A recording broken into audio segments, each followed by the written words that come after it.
مش مشكله البيت ده، البيت ده هياخد وقت وهنبنيه. المشكله عندنا مشكلتين، مشكله الامن ومشكله الاقتصاد.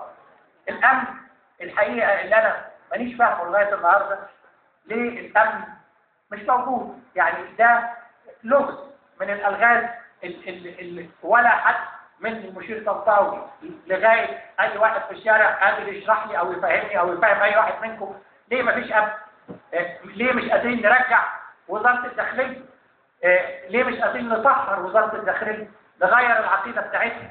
مفيش واحد على محل علمي من امن الدوله مشي لفوه، يعني زي الكراسي الموسيقيه راح من منصب لاخر، انما زي ما هو بنفس التفكير. وبالتالي بدون الامن اللي احنا شايفينه مفيش اقتصاد. الاقتصاد بتاعنا في حاله سيئه للغايه.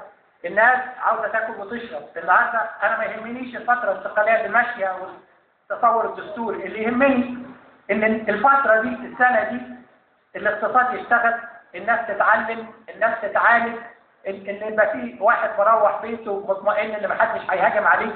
كل ده دي الاسئله اللي احنا بنطرحها عليه. اللي حصل في ماسبيرو ده مهزله يعني بكافه المعايير. لابد لغايه النهارده احنا مش عارفين حصل ايه. لغايه النهارده لابد ان يكون حد قال من اعضاء المجلس العسكري ان في بيدافع عن التلفزيون، قال التلفزيون كان فيه بث مباشر. ايوه كان فيه بث مباشر، انما كان فيه تحريض مباشر وكان فيه كذب مباشر.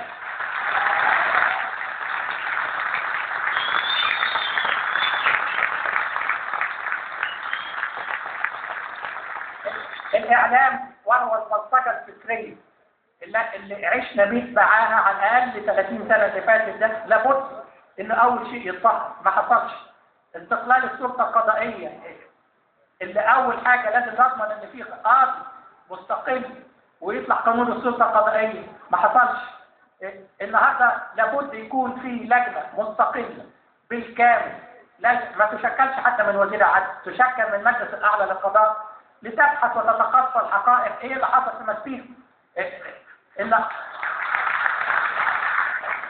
مش عاوز اسمع كل يوم اللي يقول لك ايادي اجنبيه واصابع خفيه ورجال اعمال النهارده طلعوا وسيارات سياسيه. كل ده اتقال النهارده، وبعد اسبوع واثنين ما نسمعش حاجه خالص. عاوزين نشوف صوره واحد من الاصابع الخفيه دي، عاوزين نشوف واحد من يعني لابد ان يكون في تحقيق جدي ونعرف اولها ايه واخرها ايه، وايه الثوره المضاده وايه الثوره الغير مضاده. كل ده كلام ضحك على العقول، وحان الوقت ان احنا ننتهي من هذا الكلام.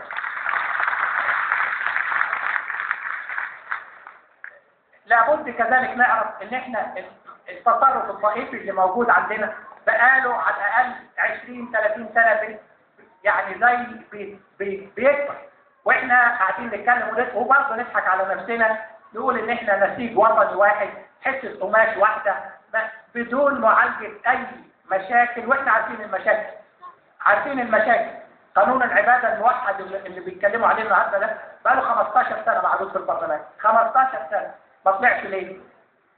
النهارده شايف قبل ما انزل من البيت المشير طنطاوي اصدر قانون بتجريم التمييز الطائفي.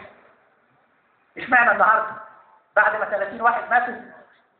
يعني كل الكلام لابد ان كذلك يكون في لجنه تبحث بعمق ايه اسباب التطرف الديني اللي موجود عندنا وتعالج هذه المشاكل، وفي تمييز ديني، ولازم نعترف ان عندنا تمييز ديني.